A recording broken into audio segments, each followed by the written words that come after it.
오늘은 성실과 기도로 꿈을 이루라, 성실과 기도로 꿈을 이루라 라는 제목으로 하나님 말씀 증거하도록 하겠습니다.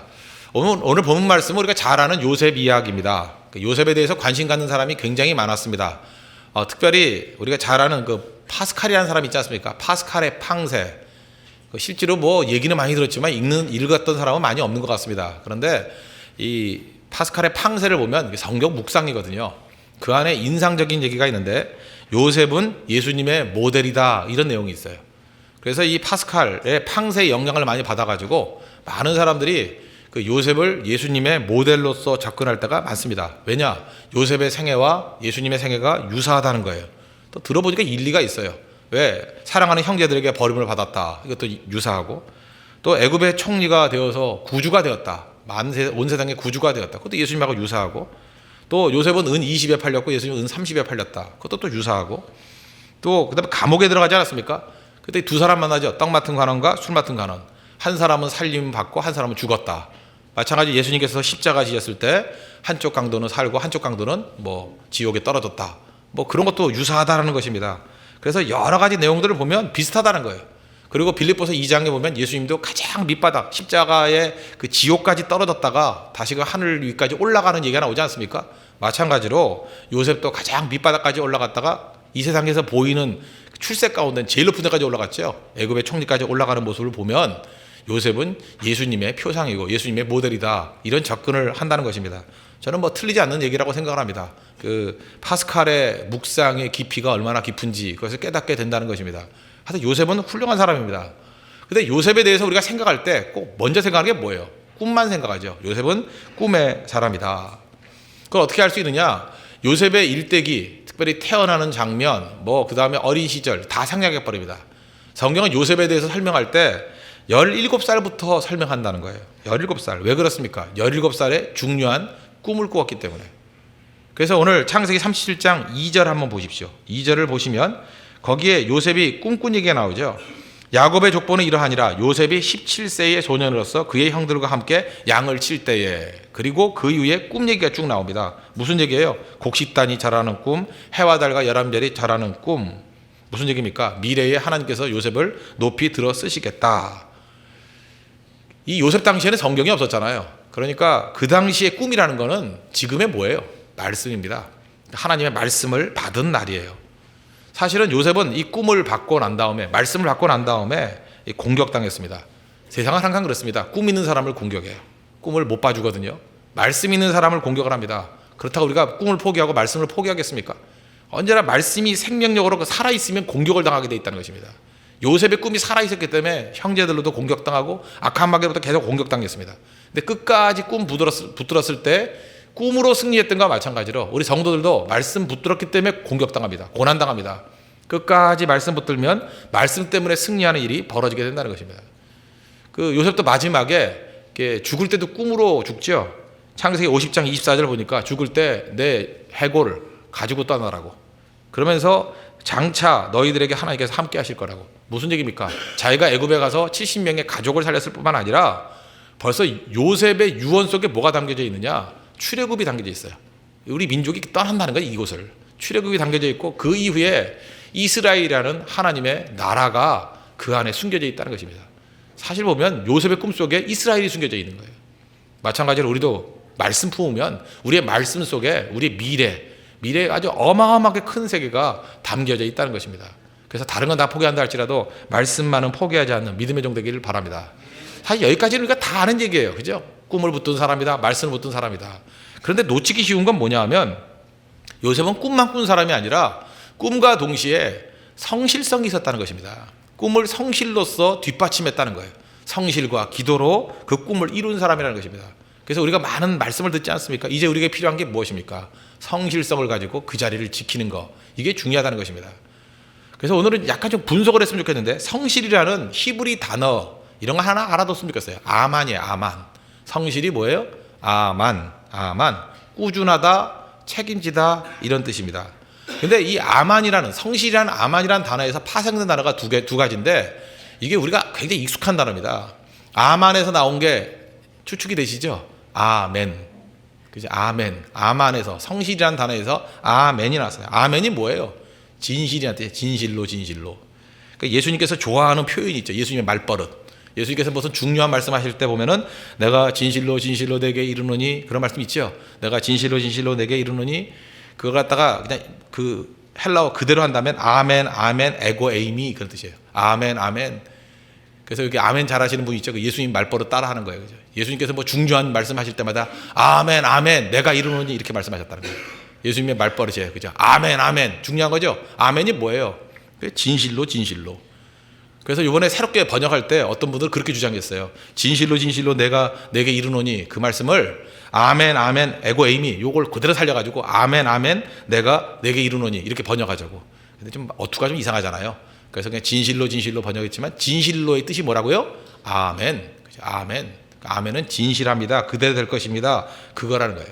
그러니까 성실성은 어디에 있습니까? 진실에 있다는 거예요. 진실. 진실 때문에 성실입니다. 또 한 가지 단어 우리가 우리 기독교의 정가의 보도죠. 이 아만에서 나온 단어가 에무나라는 단어예요. 에무나. 이제 감 잡으셨죠. 에무나가 뭐예요? 믿음. 믿음이라는 단어가 여기서 나왔어요. 아만에서 에무나. 믿음이라고 번역되어 있지만 다른 데서는 그 용법상 견딤이에요. 그래서 하박국서 2장 4절의 말씀을 로마서에서 인용했죠.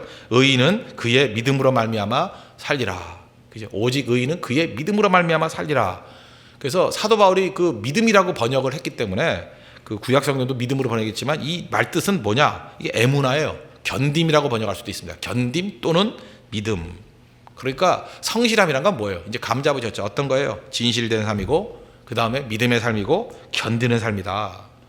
그래서 우리가 하나님 말씀을 붙들고 난 다음에는 어떻게 해야 돼요? 그 말씀 붙들고 진실되게 살아야 될 것이고 말씀 붙들고 믿음으로 살아야 될 것이고 믿음이 뭐라고요? 견디면서 결코 뒤돌아서지 않고 물러서지 않고 사는 것 그게 필요하다는 것입니다. 그게 성실성이에요. 그래서 하나님 말씀을 붙들고 기도하는 백성은 반드시 어떤 열매를 거두게 되느냐? 성실성을 통해서 열매를 거두게 된다는 것입니다.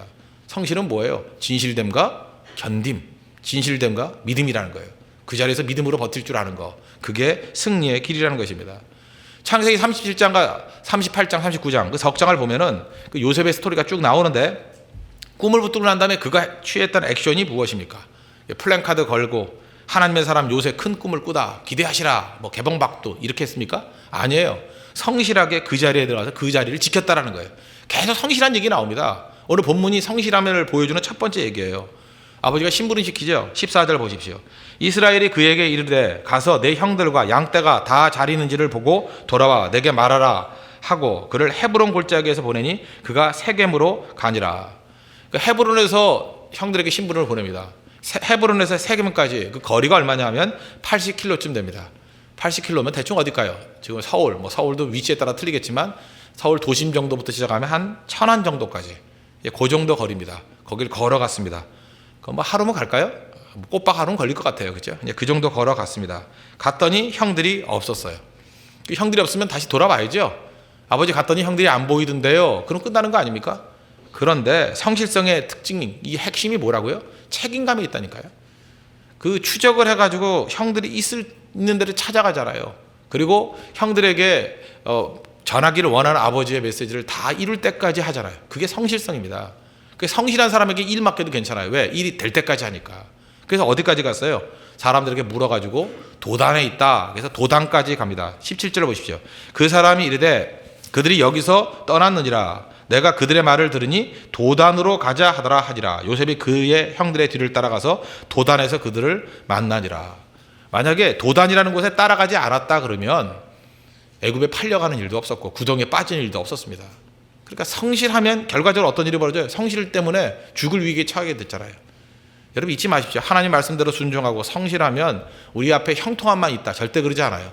하나님께서 어떤 난관과 어려움을 통해서 더 큰 뜻을 이루기 위해서 우리를 이끌어 가신다는 거예요. 이 세겜에서 도단까지 또 22km예요. 그걸 또 성실하게 걸어가지 않습니까? 우리 하나님 백성들의 모습이 바로 이런 모습이 있어야 된다는 것입니다.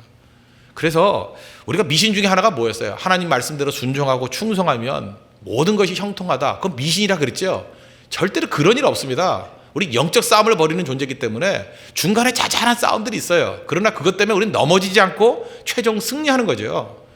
만약에 요셉이 집에 하나만 있었다 그러면 어떻게 애굽의 총리가 될 수 있었겠습니까? 하나님의 목표는 뭐예요? 꿈이잖아요. 꿈. 해와 달과 11별이 절하고 곡식단이 절하는 그게 무슨 얘기예요? 요셉을 통해서 이 야곱의 가정을 구원시키고 또 요셉을 통해서 장차 이스라엘이라는 나라를 세우기를 원하시는 하나님의 원대한 꿈이 있었다고요. 그 꿈을 이루기 위해서 필요한 게 무엇입니까? 공격당하면서 이겨내는 거죠. 무엇으로 해요? 진실됨과 믿음으로. 그게 성도의 삶이라는 것입니다. 그래서 결코 이런 작은 어려움들 두려워해서는 안 된다는 거예요. 그래서 우리가 잠시 당하는 어려움과 환난 때문에 넘어지고 깨진다 그러면 그것만큼 어리석은 게 어디 있겠습니까? 잘 보세요. 구멍가게 하면 어려움 없어요. 근데 큰 사업으로 이렇게 나가면요, 일단 어려움 되게 많아져요. 왜 그래요? 뭐 여기저기 사람 만나야죠. 아니 종업원이 두세 사람 있는 거 하고 200명, 300명이 나고 몇천 명 있는 거하고 똑같겠습니까? 그럼 골치 아프다가 안 할 거예요? 축구 시합할 때요, 동네 축구 하면은 우리 국가대표 선수들 10대 0으로 이길 수 있어요. 10대 0이 뭐예요? 시간만 주어도 20대 0으로 이겼어요. 그러다가 잘난 거예요? 좀 더 다른 나라 국가대표하고 좀 약한 나라가 하면 한 2대 0, 3대 0으로 이길 거예요. 그러나 강력한 뭐 브라질이나 이런 데 하고 하면 지거나 이기면 기쁜 거 아니에요? 그럼 세계 챔피언이 되기 위해서 필요한 게 무엇입니까? 좀 더 센 상대를 향해서 나아가고, 그래서 어려움 당하더라도 이기는 게 중요한 거 아니에요? 하나님께서 우리를 세계 챔피언으로 만들기 원하시는 것이 동네 축구 수준으로 만드시기를 원하는 게 아니라는 것입니다. 그러므로 이런 성실성을 가지고 닥쳐오는 환난과 어려움들을 이겨나가게 될 때 승리한다는 것입니다. 그래서 우리가 지난번에 온유함에 대해서 말씀을 증거했을 때 온유한 자가 땅을 차지한다. 온유한 자의 복. 그때 온유함을 말씀할 때 근거가 되는 구절이 시편 37편이라고 그랬습니다. 근데 시편 37편 온유의 핵심을 이렇게 설명해요. 1절부터 보면 악을 행하는 자들 때문에 불평하지 말며 불의를 행하는 자들을 시기하지 말지어다. 그들은 풀과 같이 속히 배임을 당할 것이며 푸른 채소같이 쇠잔할 것이미로다. 악인의 형통 너무 신경 쓰지 마. 곧 망할 거야. 너희들 훈련시키려고 지금 잠깐 풀과 같이 자라는 것뿐이야. 그리고 3절에 중요한 메시지를 줬는데 여호와를 의뢰하고 선을 행하라. 여호와를 의뢰하고 선을 행하라. 여호와만 의지하라. 그거 동요가 뭐예요? 땅에 머무는 동안 그의 성실을 먹을거리로 삼을지어다. 어떻게 살라고요? 성실을 옛날 성경은 식물로 삼으래요. 성실을 식물로 삼으라. 새로 번역되는 성실을 먹을거리로 삼으라. 그러니까 성실을 먹고 살라는 거예요. 이 땅에서 성실하게 사는 게 온유한 자의 모습이고, 그럼 마지막에 가서는 땅을 차지하게 될 것이다. 이 온유한 자의 복이라는 것입니다. 온유한 자는 어떤 자예요? 성실성이에요. 성실이 뭐예요? 진실과 믿음, 진실과 견딤. 그죠? 아멘과 에무나. 아만은 아멘과 에무나로 돼 있다. 어디가 써놓으세요? 여기다. 아만 이퀄. 그죠? 아멘 플러스 에무나. 그게 성실이 성실. 성실은 그런 삶이라는 것입니다. 뭐 예를 하나 들어볼까요? 미국에 있는 회사 가운데 우리 한인들이 이렇게 두각을 나타내는 회사들이 여러 개가 이제 생겼습니다. 그 중에 페코 스틸이라는 데가 있어요. 페코 철강. 거기 백영중 회장님, 그 장로님이신데 이분이 2010년에 소천하셨습니다. 제가 사역을 지고 있을 때 돌아가신 분들이 참 많아요. 오카는 목사님, 하영조 목사님, 뭐 참 그때 많이 돌아가셨어요. 그죠? 내 마음이 아픈데 그 중에 한 분이 백영중 회장님이 또 돌아가셨어요. 이분은 이북에서 피난 내려오셔가지고 미국에 맨손으로 가셨어요. 그래서 강철왕으로 유명한 그 경화강철이라 하죠. 뭐 포항제철 같은 그런 거 말고 경화강철, 자잘한 그런 강철들에서 미국의 시장 60%를 장악한 분이에요. 그러니까 한인 가운데 이렇게 유명하고 또 강력하게 일한 분이 없어요. 근데 그분이 그런 성공 일대기를 그 책으로 하나 썼죠. No money, no English. 자기 미국 갈 때 돈 한 푼 없었다는 거예요. 빈털터리를 갖고 no English. 영어도 할 줄 몰랐다는 거예요. 근데 이 책이 미국에서 센세이션을 일으켰습니다. 그죠? 빈손 들고 와가지고 미국에서 어떻게 승리하는가. 근데 이 No money, no English 이렇게 번역하면 또 재미가 없을 것 같아서 한국으로 번역될 때는 이렇게 번역돼 있어요. 나는 정직과 성실로 미국을 정복했다. 책 제목 들어보셨습니까? 나는 정직과 성실로 미국을 정복했다. 그 대충 내용은 뭐 이런 겁니다. 뭐 하나 예를 든다면 미국 갈 때 돈 없었다는 거예요. 빈손으로 갔다는 거예요. 영어 한마디도 못했대요. 그런데 결과적으로 경량 철근 사업의 60%를 장악하는, 미국이라는 시장이 크잖아요. 거기서 뭐 1%만 해도 클 건데 60%를 장악한 그런 페코 스틸 거기 회장이에요. 근데 이유가 뭐냐? 자기는 성실이 미천이었고 성실이 자본이었다는 거예요. 하여튼 성실하면 전 생각나는 게 이 백영준 회장만 생각납니다. 그래서 이분이 그 사람과 그 거래를 할 때 자기는 돈 버는데 초점을 맞추지 않았답니다. 그래서 손님이 물건 사러 오면, 그저 이게 경량 철근 사러 오면, 예를 들어서 지금 상태가 안 좋습니다. 그러면 사지 말라 그런다는 거예요. 사지 마십시오. 지금 상태가 안 좋습니다. 정직하게 나간다는 거예요. 아멘이죠, 아멘. 아멘, 아멘. 에고 에이미. 진실로 사지 말라 그러게 하는 거예요. 좋은 물건 나오니까 사후 후에 오십시오. 그래서 사울이 와서 사가게 만들었다는 거예요. 또 그 다음에 미리 전화를 걸어가지고 이 철근 가격이 오를 겁니다. 지금 사십시오. 한 달 후에 오른다는 소식이 있습니다. 가만히 있어가지고 늦게 있으면 자기 돈 벌 거 아니에요. 그죠? 전화해가지고 알려준다는 거예요. 사람들이 뭐 긴가민가 하다가 몇 사람이 샀어요. 그때 진짜 오르는 거예요. 처음에 이런 식으로 하니까 자기 이익이 줄어들겠죠. 뭐 여러 가지로 뭐 문제가 있겠죠. 그럼에도 불구하고 계속해서 이런 식으로 하니까 1년 동안에는 별 차이 없더니만 2년 동안에 별 차이 없더니만 2년 지나고 난 다음부터 사람들이 자기 말을 믿기 시작하더래요. 성실에서 뭐가 나와요? 에무나가 나온다고. 그죠? 믿음이 생기더래요. 사람들이 믿더래요. 견디니까 믿음이 생기더래요. 사람들이. 그래서 4년째 5년째 6년째 그러다 보니까 경량 철근 살고자 하는 사업자들은 전부 다 이 펜코스트에 모여드는 거예요. 이거 뭐냐? 거긴 정직한 곳이다. 성실한 곳이다. 그 다음에 거기는 중요한 정보도 우리를 위해서 공유하는 곳이다. 그래 떠날 수가 없는 거죠. 그런 걸 통해서 미국 시장 60%를 장악했다는 것입니다. 그래서 이분이 하는 얘기가 그거예요. 그죠? 나는 믿음 하나 붙들고 미국 가가지고 말씀대로 정직하게 살았다. 성실하게 살았다. 아만 진실되게 살고 견디면서 믿음으로 살았더니만 결국은 미국이란 큰 시장이지만 60%가 내게 오더라. 이게 뭐 어떤 한 분야에서 60% 온다는 게 이게 쉬운, 우리나라 60% 힘든데 미국 시장 60%라는 건 어마어마한 거거든요. 성실의 승리죠. 말 그대로 진짜 성실한 자, 온유한 자가 땅을 차지한다. 맞지 않습니까? 성실을 먹을거리로 삼으라. 저는 이 책 한 번쯤은 꼭 사업하시는 분들 읽어볼 필요성이 있다고 생각을 합니다. 그죠? 그 안에 인사이트가 있고 그 안에 뜨거움이 있어요. 야, 그 안에 말씀대로 산다는 것이 이렇게 중요한 일구나.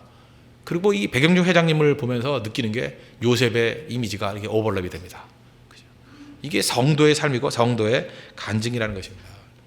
그리고 이 땅을 살아가면서 성실성이 중요합니다. 자꾸 여러 사람들 뭐 세상이 힘들다 하느니 그렇게 어떻게 사느냐느니 그건 낮은 수준의 사람들이 하는 이야기라는 거예요. 성실과 정직으로 세상을 변화시킬 수 있는 우리 믿음의 종 되기를 바랍니다. 어떤 사람은 이렇게 얘기해요. 그 뭐 우리 젊은이 가운데 어떤 사람은 그러더라. 목사님 설교할 때 좀 교회에서 사회에 대해서도 좀 비판적이고 좀 그 역사 의식이 좀 더 있어야 되는 거 아닙니까? 이렇게 얘기하는 사람도 있었어요. 예, 맞습니다. 뭐 비판 정신도 중요한 거고 그 역사 의식을 아니 우리 그 기독교인이 역사 의식 안 가는 사람이 누가 있겠습니까? 근데 복음이 뭔지를 먼저 알아야 된다는 거예요. 복음이 뭐냐? 여러분 세상을 변화시킬 수 있는 원동력이 뭔지를 우리에게 복음을 알려주고 있습니다. 비판과 비난으로 변화되는 게 아니고 세상은 예수 그리스도의 십자가의 능력으로 변화되는 거예요. 그게 성경의 메시지거든요. 여러분 생각해 보십시오. 오늘날 비판하는 사람이 없어가지고 나라가 어려워졌습니까? 아마도 비판 지수로 말한다 그러면 우리나라만큼 비판받는 나라도 없을 거예요. 그죠? 비판으로 나라가 살려졌으면 옛날에 살았죠. 그죠? 결국은 이 나라의 어려움들이 있는 곳을 가보면 다 문제점은 뭐냐? 성실하지 못하기 때문에 그래요. 성실하지 못하기 때문에. 사람들 만나보면 그렇습니다. 비판 의식 강한 사람 치고 자기 분야에서 성실한 사람 없어요. 비판 잘하는 사람 치고 자기 양떼 잘 이끄는 목사도 없어요. 그죠? 비판하는 동안에 자기 양떼 키우는 게 더 중요한데 그게 안 되거든요. 비판이 많아질수록 기도가 줄어들어요.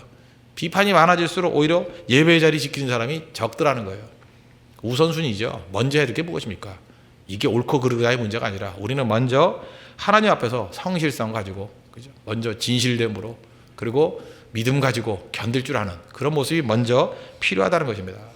지금 많은 사람 비판하기보다는 새벽기도 자리 지키는 게 저는 훨씬 중요하다고 생각합니다. 그리고 난 다음에 가슴속에 나오는 뜨거움 가지고 뛰는 게 그게 성도의 모습이라는 거예요. 우리 홍대석의 성도들은 우리 성실한 성도 되기를 바랍니다.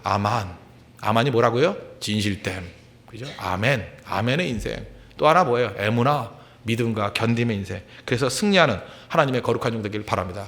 결국은 요셉 어떻게 됐어요? 하나님이 동행하셨죠. 특별히 39장 2절 같은 데 보니까 여호와께서 요셉과 함께 하심으로 아니 하나님께서 함께 하시는 인생이 실패할 인생이 될 리가 없잖아요. 어딜 가나 하나님께서 함께 한다.